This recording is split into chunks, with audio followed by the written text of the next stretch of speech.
Welcome to the Horror Friendly Podcast. Hello, everyone, and welcome to a brand new episode of the Horror Friendly Podcast, part of the You Run Podcast Network. I am joined, as always, by my colleague and birthday girl, Chantal. Hey, Hey, happy birthday episode. thank you.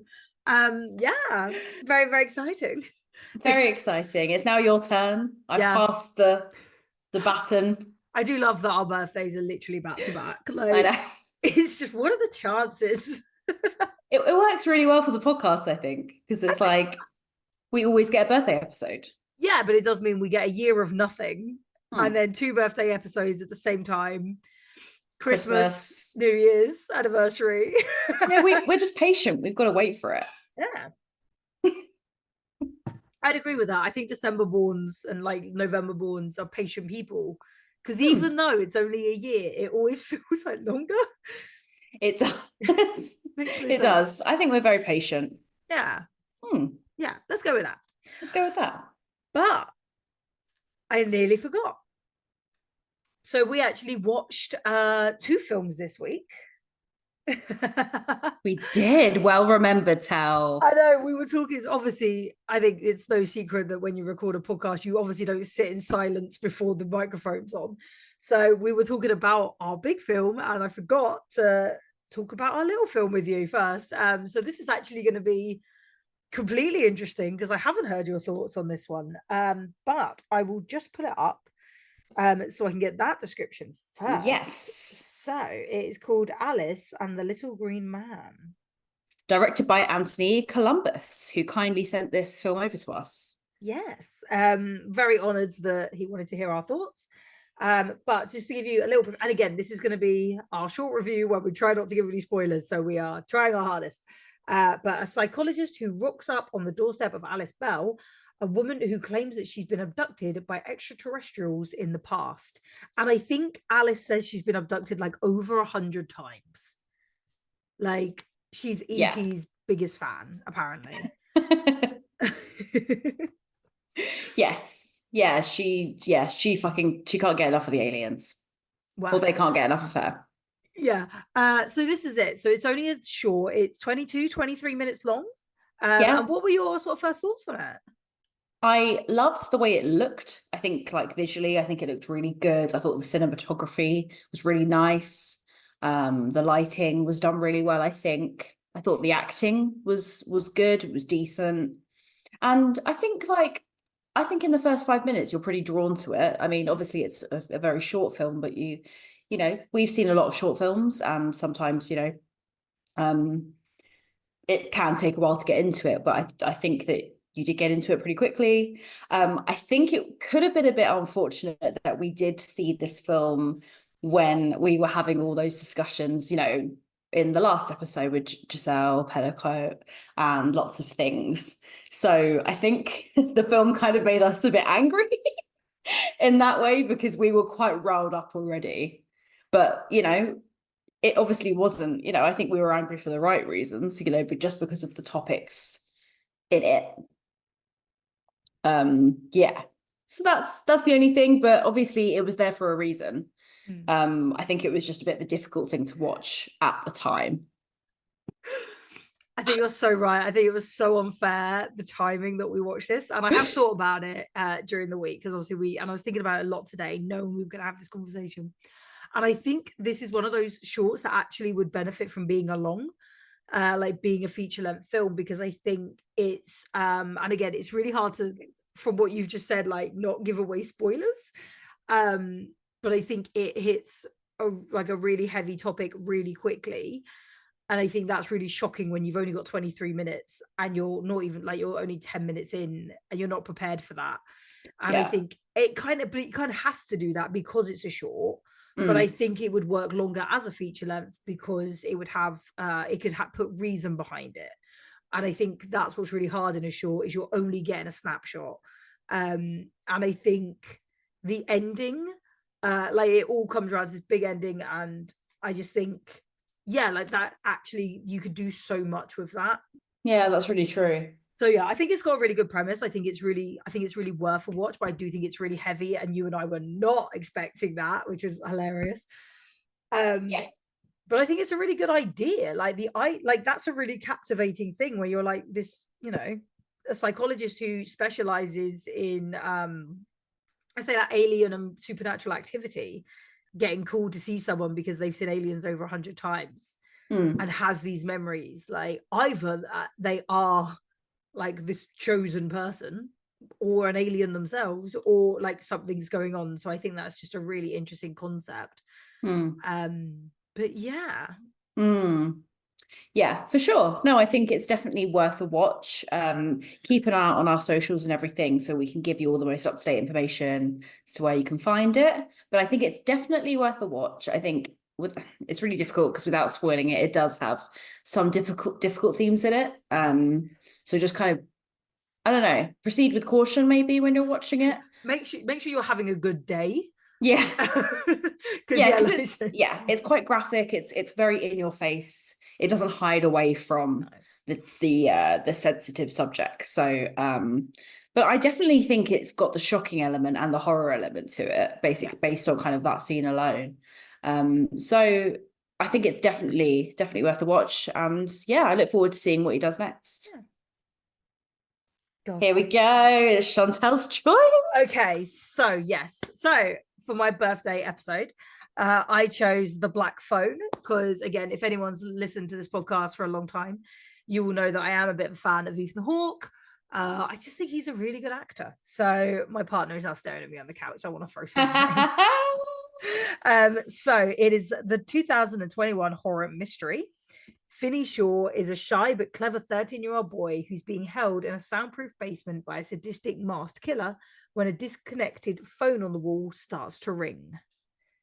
Katie, I actually think you were the one that, like way back when, you were like, you have to go see this film. Maybe just because it was Ethan Hawke, but I think a lot of it was largely to do with Ethan Hawke, I must admit. I think also, I mean, I don't know, Tal, you might have a lot more on this than me, but I don't think, it's a bit, the mask was designed by Tom Savini, so it was just a bit of you all round. So I just thought you have to go see it. And also I genuinely thought like the idea of it and the plot you would be really interested in, because I know you are into that kind of like thriller aspect within horror as well. So I'm really glad you did like it, but wasn't your first time watching it on the plane? Yeah, and again, this has come up a few times, but I traveled a lot last year, so I just kept saving films for like when I was on these really long journeys. So I feel like a screen this big does not do it justice.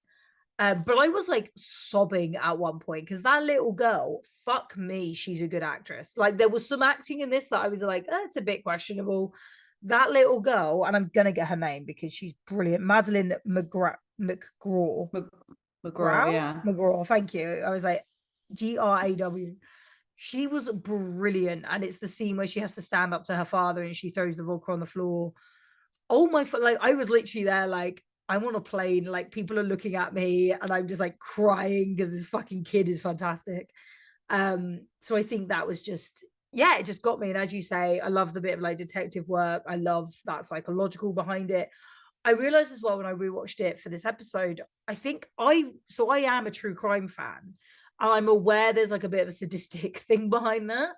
But I'm not gonna say I love true crime. Yeah. I like when true crime looks at the crime from the perspective of the victims. So I like when it actually tells me the victim's story as well. Because I do think, how many documentaries do we have on Ted Bundy? Actually, I want to know about the women. So for me, I actually realized it was actually you are seeing his previous victims and they're fighting back from beyond the grave. And actually, I was like, I think that's why it really hits with me as well. It's like it's almost like watching a survivor tell their story, except this was kind of like it's got that supernatural element to it as well, where from beyond the grave. And I actually just think that's fucking cool. Yeah. So. It's a really cool and different idea, I think. And I think it surprised me when it came out because, you know, it's a Blumhouse, you know, and you think, okay, here we go. These are going to be churned out. It's going to be the same old shit. And it wasn't. And it was like a brand new idea. And I think that's what was really nice about it. But I do agree with you in terms of true crime. Like there is a bit of a moral dilemma with it when you're watching it. Because I'm, you know, I Yeah. guess enjoy is a hard word, but I am very interested in it as well. But I kind of to see it as the perspective of like, you shouldn't hide away from these subjects. Like you should, you know, Yeah. talk about them. And, you know, it's a whole other conversation, but Yeah. we've said we probably wouldn't do true crime on here, but like, you know, whatever. But yeah, so I thought it was a really cool, different idea. And I think Ethan Hawke was a bit hesitant about it. I think he said he didn't want to play a villain because he was worried about getting typecast as a villain.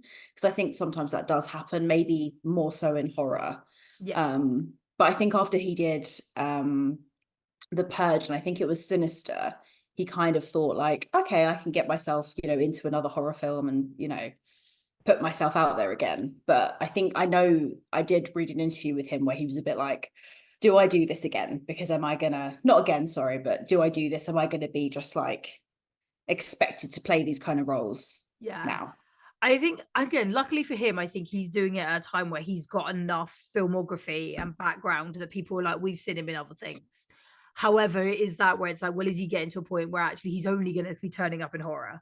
And I think that is, yeah, I can see why actors do try and stay away because it is easy to get typecast, Yeah. especially once you get to like a certain age or you're a certain size and you're a certain build, or particularly a man, you're probably going to be playing the baddies if you fit that description. So again, he doesn't, I can see that where like any actor, not just him, but any actor would get to a point like, I don't want to play the same role over and over again. Like it just gets boring. But I do think this was so different. I think this was so interesting as well because it kind of had a little bit of everything. And yeah, because it has like that little bit of supernatural. It has that like, you know, like you say, like the 80s where it's like kids going missing. And this is all kind of blew my mind where it was like, why is anyone letting their kids walk home from school on their own? Like literally they've got someone called the Grabber. Like it's just literally a fucking problem in your town and everyone's just letting their kids walk home. What the fuck is happening? Yeah. But that was like the 70s, the 80s. That was just, oh, like, latchkey kids, off you go. And like I know I used to do it, but there was like a little bit more protection, I want to say, a little bit safer times. Yeah, there was man with van, like, oh. Yeah, I feel like in like other films, like maybe Scream, they in the first one they like they introduced a curfew in Woodsboro, so like everyone had to obviously that didn't stop, you know, the killers on their rampage, but like yeah, so there was something in place. So it is quite interesting that like I think they purposely put that in to be like, well, you know, it's a different time, and they kind of just think, well, you know, the kids have got to get home, the parents work, like. But I also found it like interesting how like the kids all knew each other. So like they all went to the same school. I was like, this is how fucking close it's happening, and the parents just don't care. No. Like, like maybe they did care. And like obviously our main two kids, we knew that the mum had passed, so that was why there was only a single parent, so the parent had to work. Because again, back in those days, like you did tend to have a parent at home, but didn't matter. Like kids will be fine. That'll be all right, I guess. Yeah. I mean, there's a lot to talk about with this film. I mean, talking of like the parents, what did you make of the dad? Because I had a bit of a complicated relationship with him, if I'm honest. But what about you? So Jeremy Davies, I find him a little bit hard to take seriously since he was in the Hannibal series, because he was the man that put a body in a horse, and now I'm just like, dude. Peter.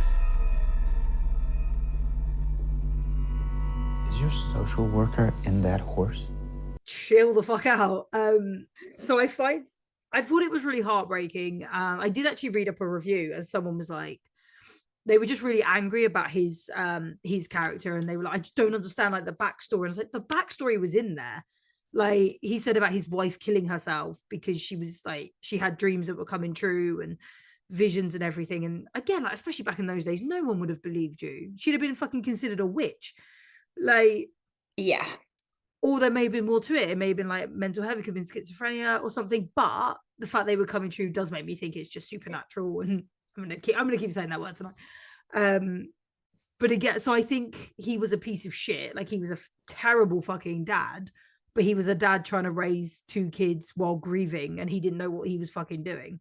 And dads weren't expected to be hands-on back then, so he suddenly had to be the caring role as well, and he just didn't know how to do it. So instead, he just turned abusive. Doesn't forgive him, but I understand it. I know what you mean, because like you see different like characterizations of him throughout. Like the beginning is just him being the bad guy, but then as soon as Finney goes missing, like he does kind of change his ways, and he's a bit more open to like listening to Gwen. And like at the end, when he apologizes to both of them, you can kind of see like a light at the end of the tunnel for him. There's a bit of redemption there. I think even the kids, like her, not so much Finney, because I think he obviously had a lot of other shit going on. I think Gwen was, she didn't actually like forgive or look at him. She actually looked at her brother. So I think it was more that of like, we're gonna stick together. We'll let dad in, but it was siblings first. Yeah. So I can see why he was written that way. But yeah. But Yeah. really hard actor to take serious, unfortunately. Yeah. I forgot he was in Hannibal. That's but really again, funny. That's the whole point, though. You don't want to play a character that then no one can watch a future character and be like, but hang on a second. No, he was also actually in the house that Jack built, which I completely forgot about. So at least in that one, they like, because they had him in a hat, and I was like, I can't place where he's from. And then when I fucking clicked, but this time I clicked it straight away, and I was like, God damn it, no. I thought it was a nice touch though, because I felt like they could have so easily gone down like the abusive dad route and stuck with it, and kind of had him just as the additional bad guy throughout. So I did quite like that they did change it up a bit. Yeah, that's really true, actually. Yeah, they could have just been like, fucking deal with it, kids. Yeah. Which is horrible. What about the school? Oops, sorry. You go. I was going to say, what about the school bullying? Because that, again, was like another level that you only really see in like 80s style films. Yes. So by the school bully, do you mean one of the kids that got killed? Do you mean that guy that was playing on the pinball machine, or? No, we'll come back to him a bit later, but like, just all the fights that kept happening. Like the kids were like constantly beating the shit out of each other. Yeah. Like it wasn't little.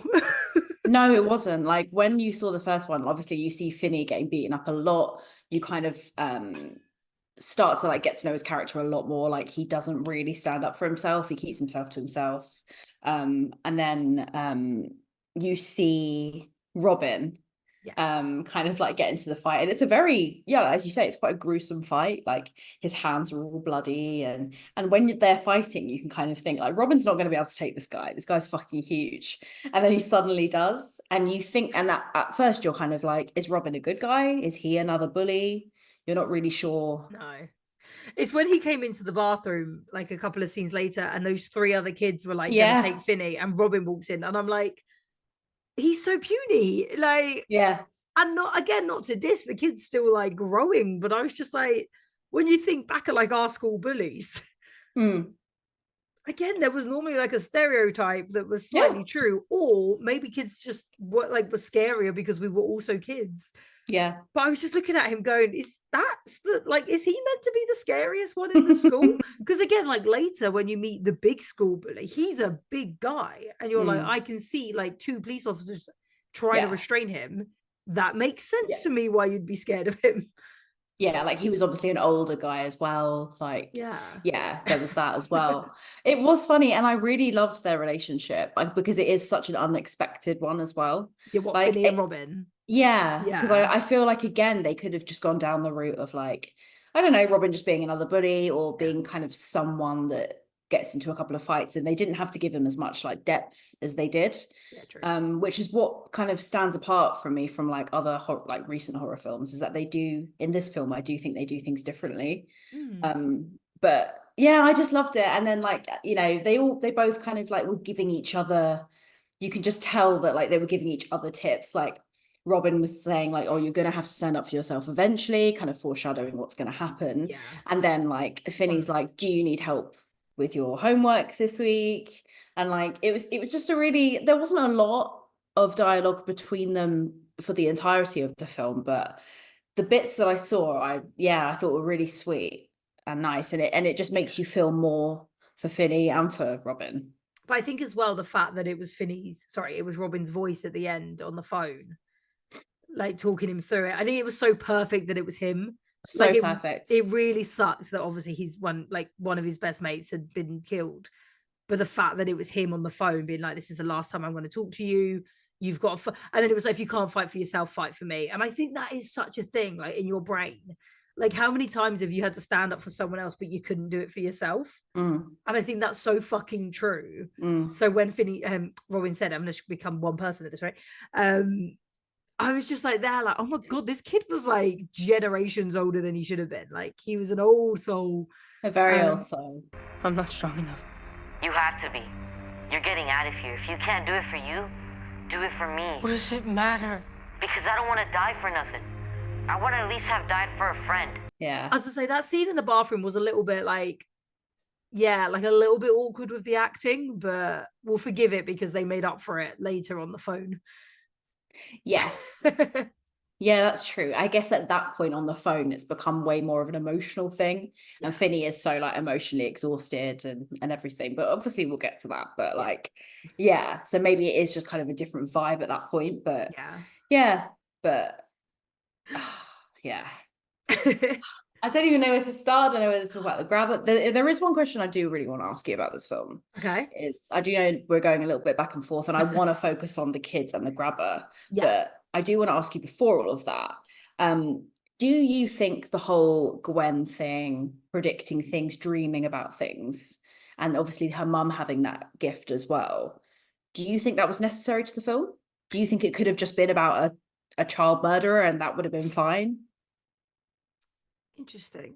I think if they'd taken away Gwen or her powers, I think they would have had to lean more heavy into the police work and made it more of a like crime thriller.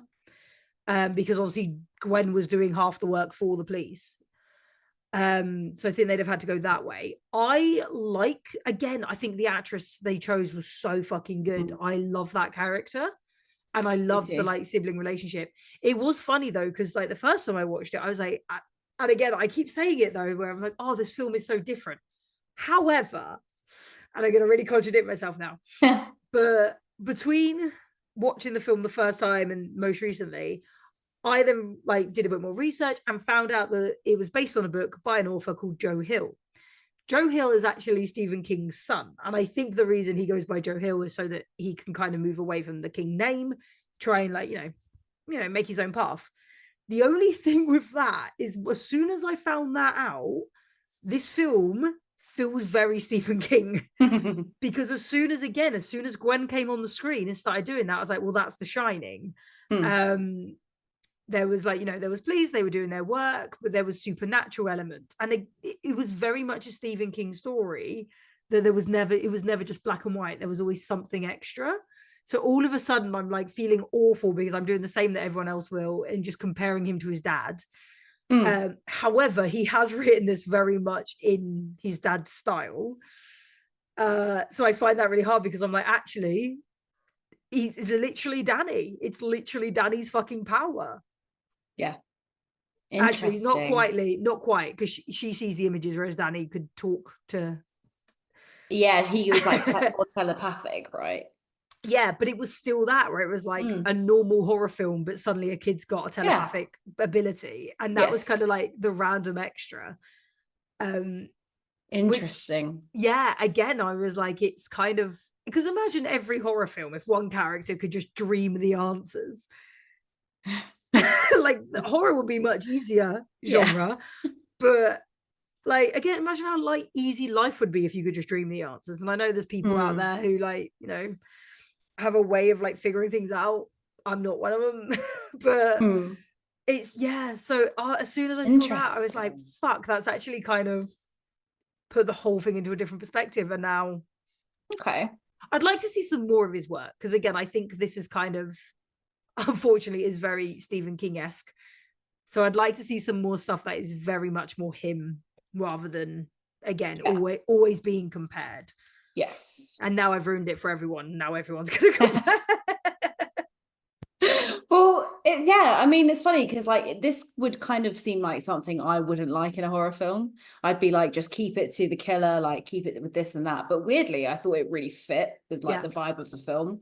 I thought, like you said, their brother and sister relationship was really nice. I don't know, I was gonna say you don't see that a lot, like especially at kids their age, No. and being like a girl and a boy, like it's not always the most common thing. And I thought that was really lovely to see. And I did also think that like Gwen had her thing, and then Finney, had already killed the grabber by the time that Gwen had arrived. So Finney had kind of, earned his keep. Like he did a lot of shit before like anything else happened. Yeah. So I felt like it all tied together really nicely. Because normally I would sort of hear myself kind of be like, oh, is that really needed? Is that, but I actually thought it made the film stand out. And it also brought them closer together, and it made them a really nice pair, like throughout the film. Yeah. So I thought it fit together really nicely. But also, I think with the fact that the phone is supernatural and Yes. he's talking to dead children, the fact that his sister has this ability doesn't seem so out of place in this film.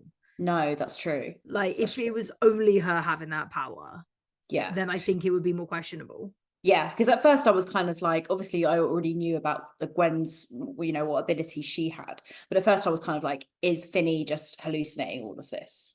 Like, when the kids are saying like, oh, the grabber can hear it too, he pretends not to Yeah. hear.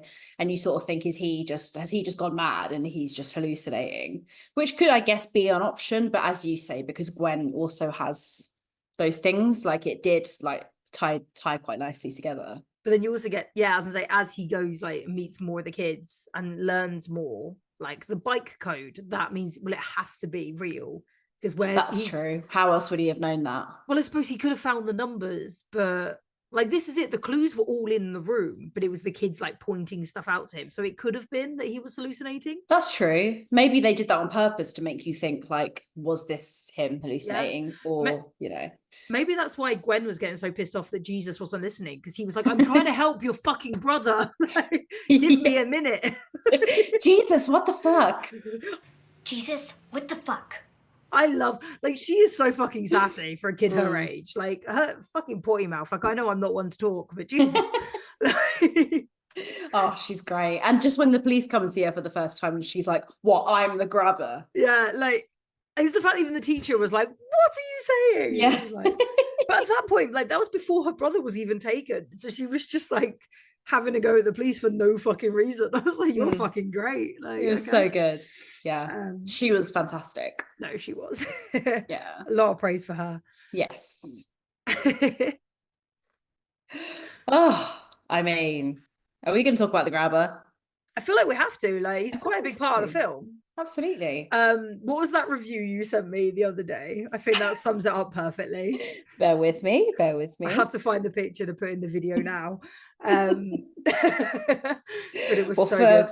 For those that listen and don't watch, I will tell you the review I found on Letterboxd when I reviewed it. A movie about the two scariest concepts known to man: getting phone calls and middle-aged magicians. Which is so funny to me. As soon as he's like, I'm a magician, and it was like, oh no. Ick. One, ick. Two, like, you can't be like, I'm a big scary killer, I'm a magician in the same sentence. Like, no, what the fuck? No. Also, everyone knew he was in a black van. How did no one see this fucking thing driving around? Like, it wasn't subtle. And it was always like at the end of the school day. Like, how are nobody seeing this? No, I guess like, sorry. It's fine. I don't think he's credited on here on Wikipedia, but the first boy that Finney plays baseball with, and he's riding his bike at the beginning. Yeah, I know you. I was gonna say Charles, and I was like, that wasn't the fucking name, and I don't know where it came from. I know you mean that, yeah. Like, that was, like you say, end of a school day. There was no one around, and I guess like that's how it was back in like 78. Like, when once people were at home, they were at home in like a childhood kind of young family neighborhood. There's not going to be many people out at that time. Like No, it was, and also it kind of made it scary that it was still light as well.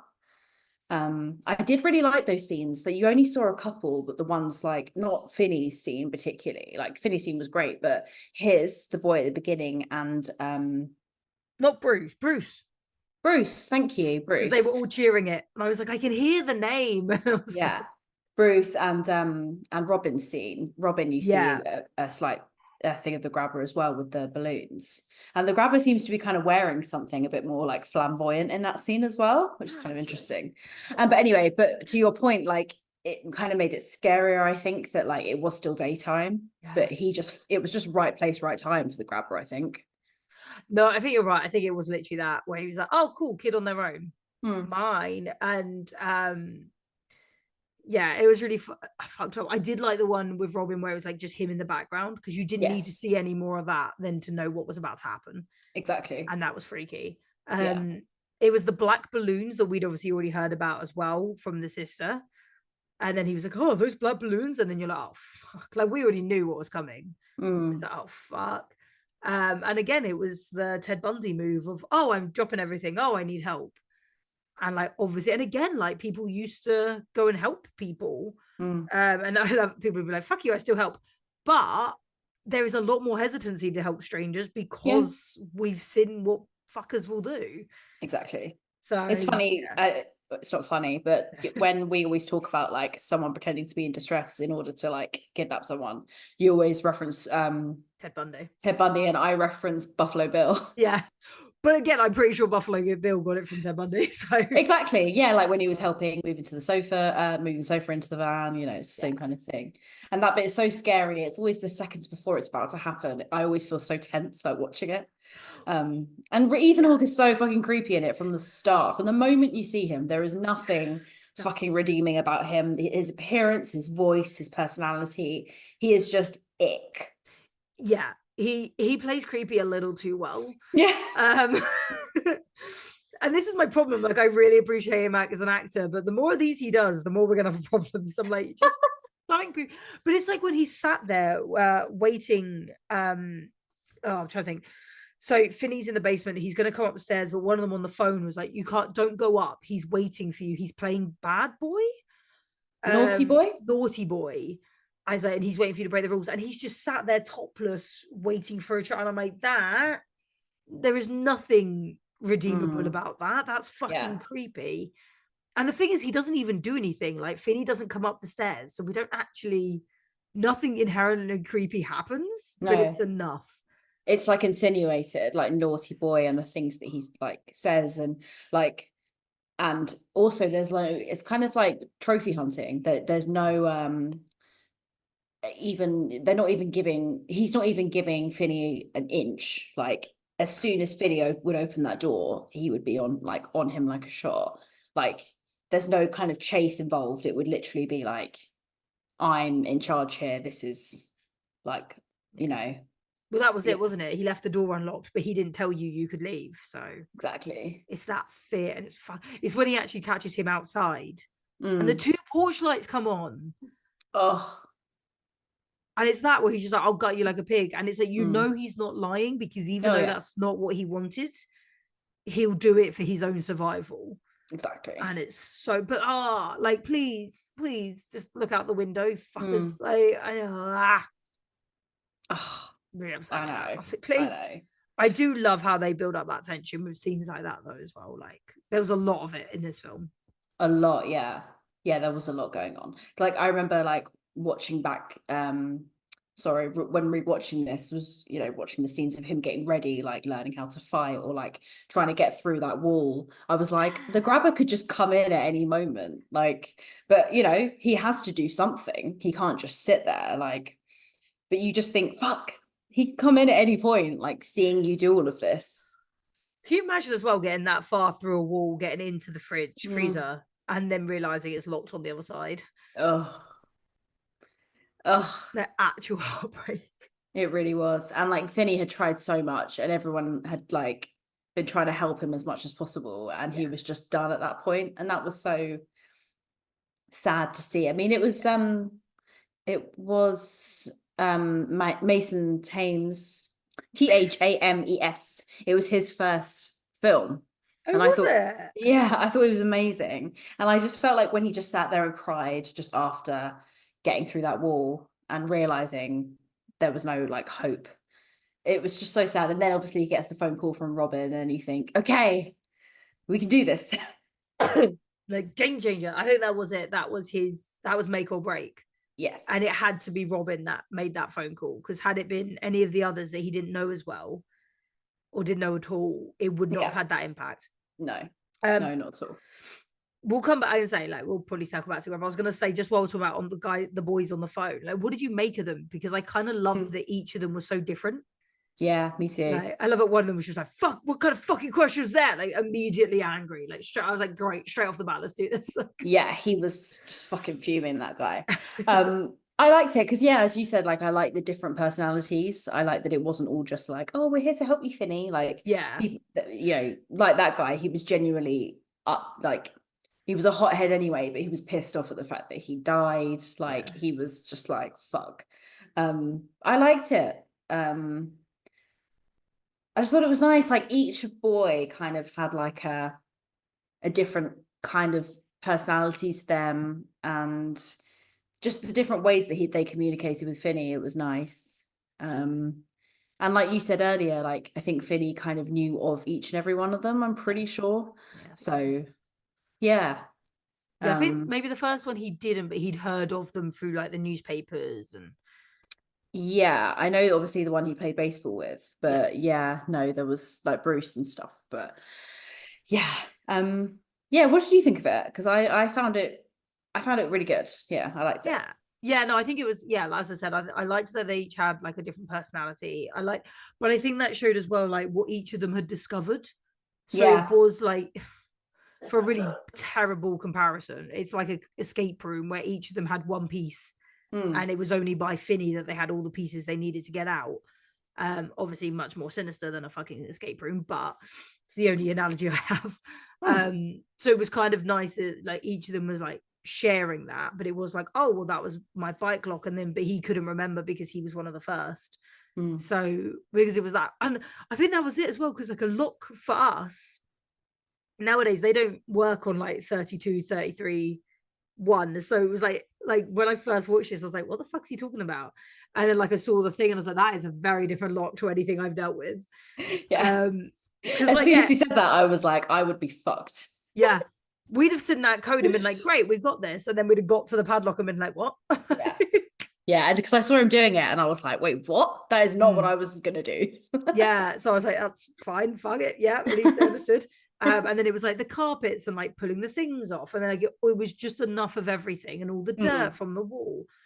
So I think that was, again, what I really liked about it was just enough of everything. Yeah.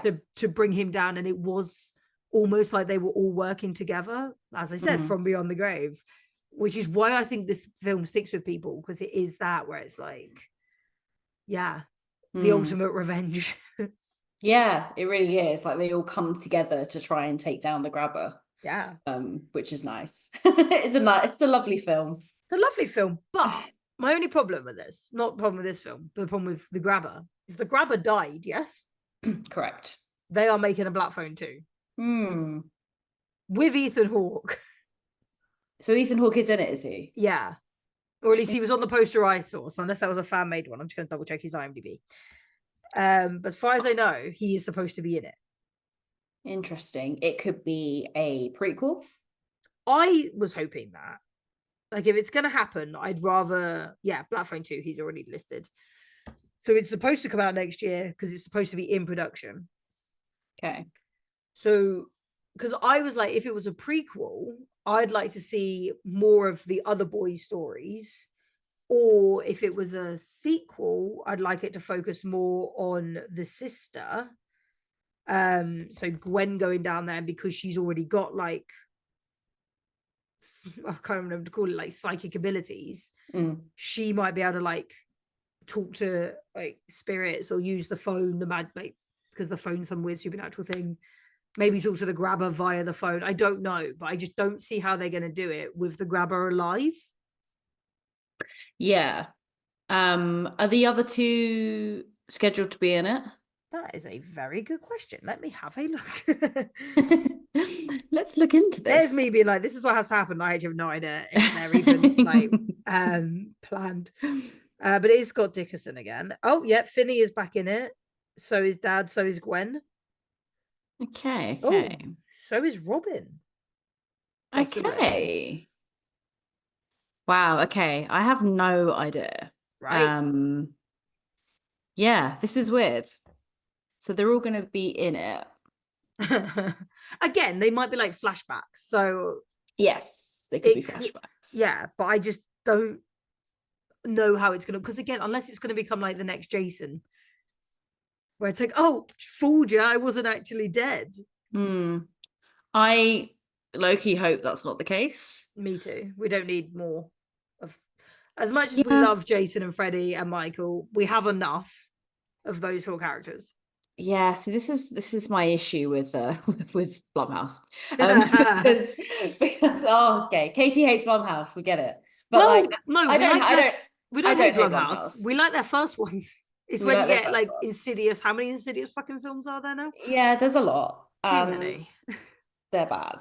I just think that it was such a, I get it, money, fine. But I think it's such a great film on its own. I think, like I said to you before, I feel like something like Megan, something like fucking whatever else, Killer Clowns from Outer Space, give them all the sequels. Bring it People on. will, Terrifier, people will lap that shit up. But I Yeah. think a film like this doesn't require it. I don't think it needs it. I think it ended perfectly. It was an emotional ending. It all just got rounded off nicely. And I don't see what they could do to make it like better. I don't know why it's necessary at all.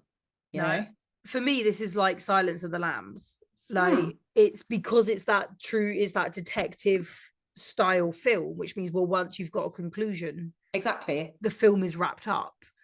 So yeah, you don't need to keep fucking poking at it.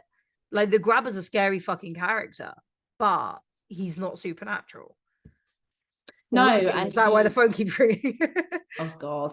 Yeah, but I this is the thing. I like the idea that he isn't, that he is just some guy that is a murderer, a child murderer. Like, I think that is fucking terrifying in itself. Like, there isn't anything else that has to be added to that part of his character. Yeah, that's Like, way scarier. Yeah, I think so. So like, why not keep it at that? They might keep it at that. I don't know. We don't know what they're going to do with the next film, but I feel like it is a bit of a shame that they're making another one. I can't pretend to think. I mean, I'll as we say, fucking I'll be there. We'll be seated, as we will be with Megan too. I'm not remembering anything tonight. Fucking the Woods one that we did. In a Violent Nature 2. Sorry. We'll be seated. So, we will be, but I will be really interested to see what they do, but I don't hold out a lot of hope for it. Yeah, I think that's the thing. We'll go in with low expectations and hope to be surprised. And we always do that with horror films, Tal. Sadly, it is part of the genre. Yeah. Tal is very ill, so send her all your love on her birthday, please, when this episode gets released. Anyway, I'm just literally, I think tonight is me just being like, what did you think of this? But the end, in the fact that the Grabber had 2 houses, and obviously he had his brother staying.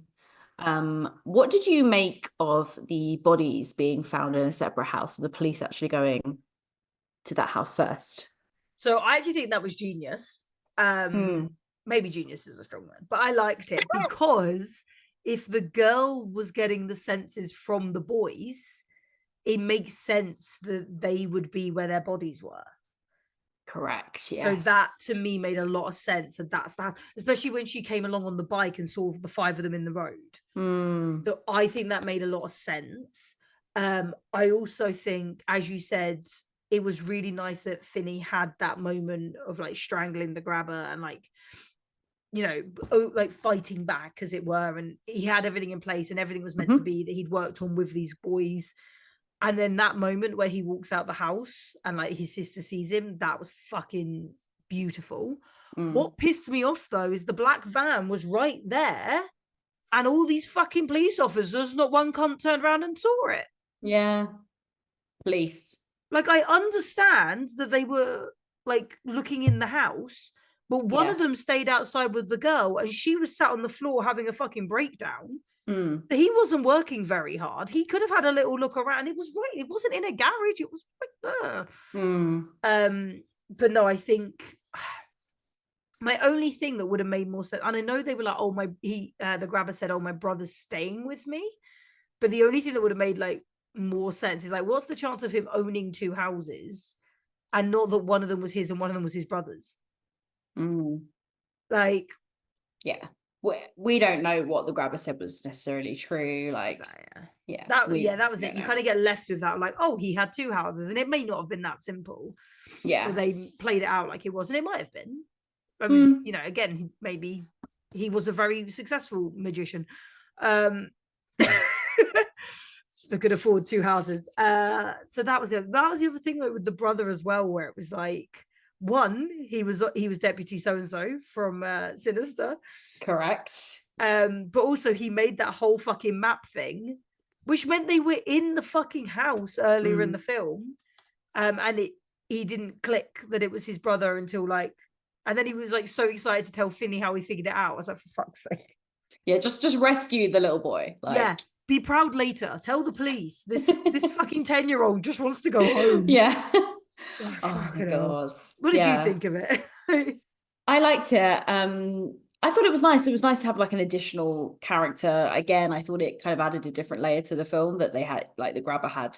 Like there was talks of the grabber like going to work, and even that makes it more scary to me that he is just like a normal guy, and he's got a brother. His brother's saying like it's all very like he's close enough for his brother to come stay with him, or that's what he told Finney anyway. But I really liked it. I thought when they discovered, I was quite surprised by that ending that they discovered the bodies, because I did. When I first watched it, I was like, where are the bodies? Like, where he has to have buried them somewhere. There were no bodies found. Everyone was just missing. So that was a question on my mind for the whole film. And the fact that it was kind of revealed that way was genius, but was also so heartbreaking at the same time you just saw the shallow graves. That was so heartbreaking to see, but a really interesting way to do it, I feel. Yeah. I also think as well, sorry. No. I got so excited. No. But because his sister, whose name I keep fucking forgetting, because Gwen had seen that house, we were all like, that's the house, they've got him. So when they went in and it was empty, again, I think even that was such a good twist to be like, ha ha ha. And it was almost like, oh, okay, yeah, it's like that tension was over. Yes. And we thought he was going to be saved while he was killing the grabber in the basement. But even then they went down to the basement and he wasn't there. And I think that was just really helping. So I think that was really well done of like, you think the relief is coming. Yes. What were you going to say? I cut you off. No, that's really true. You at some point you think, okay, it's done. And then it just still comes with more. I wonder if the idea of it being in two places and them discovering a somewhat empty house has any inspiration from Silence of the Lambs, where Clarice is in Buffalo Bill's house, but the police are in a completely different other house, and it's only revealed at the end. It really reminded me of the ending of Silence of the Lambs, where like it was like, fuck, Clarice is alone with Buffalo Bill right now. With the police not realizing, thinking that they had Clarice's back and they didn't. I just wondered if that was like a bit of an inspiration, but I don't know. Yeah, I could. It was cool though. I could see that absolutely being an inspiration. Yeah. Well, Silence of the Lambs like it fucking inspired everyone. Yeah, to be fair. We've already mentioned it several times tonight, so I really do feel like we're getting those vibes. Yes, definitely. The Shining, Silence of the Lambs, yeah. But yeah, no, I just wanted to kind of put that bit at the end because that was quite shocking. Yeah, it was. Yeah. No, I love it. Well, do you think you would survive the grabber? I would, because I'm not a child and I'm not a boy. I was gonna say, bearing in mind we have to pretend we're like okay, kids. Yes. I'm playing the game. I don't know. Ethan Hawke is built like a brick shit house in this film. He's big, stocky guy. Don't know, you know, I don't know, because I think that he is so scary in it and so strong and big. I don't think I would stand much of a chance, if I'm honest. Like Finney said, like, if Robin couldn't take him, then how the fuck was he supposed to take him? So I'm gonna be a bit negative and say no.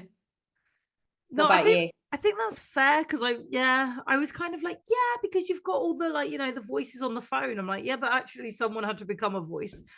Yeah, well, yeah.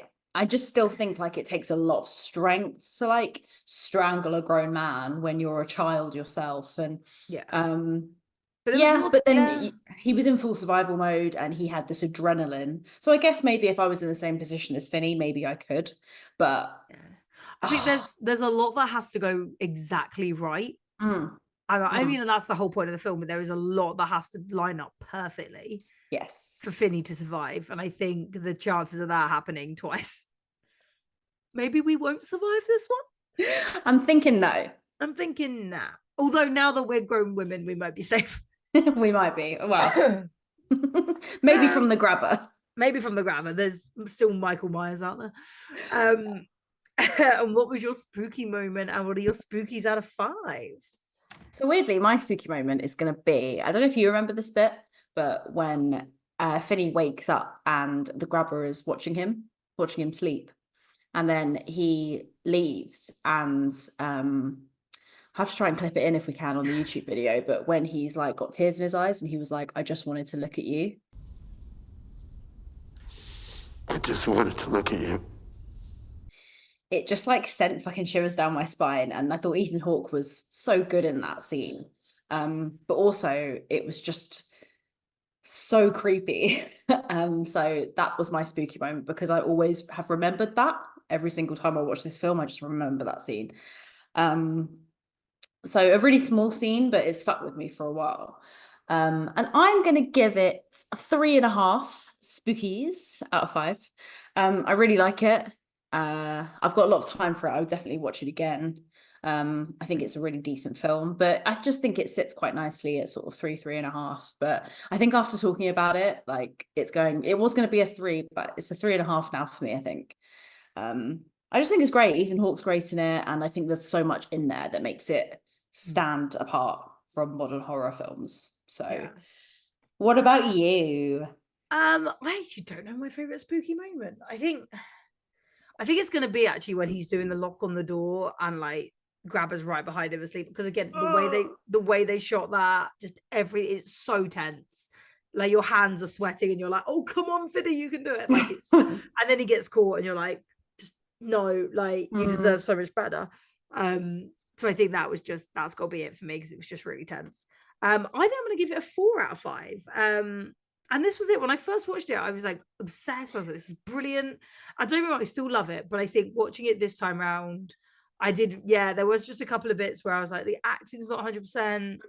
And like, I do still genuinely really love it. I just think, there was a couple of bits for me where I was like, okay, still definitely one of my favorite, definitely, you know, highly regard, but not necessarily one of my favorites of all time. Okay. Also maybe slightly off-putting to see Ethan Hawke in that light. You just need to go and watch him be a cowboy in he just does it so well. Like it's so unsettling how well he does it. I'm just like, stop.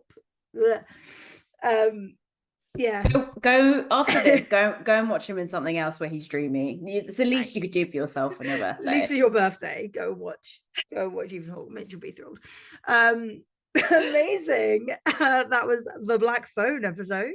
Come and join us again next week. We're going to be getting a little, I say maybe we might get a little bit festive, because you know it's that time of year, but if not, come and join us anyway, because it's all the horror fun. And like and subscribe and follow us on all the socials so you'll know what film we're doing next. Until then, bye. Bye. Do.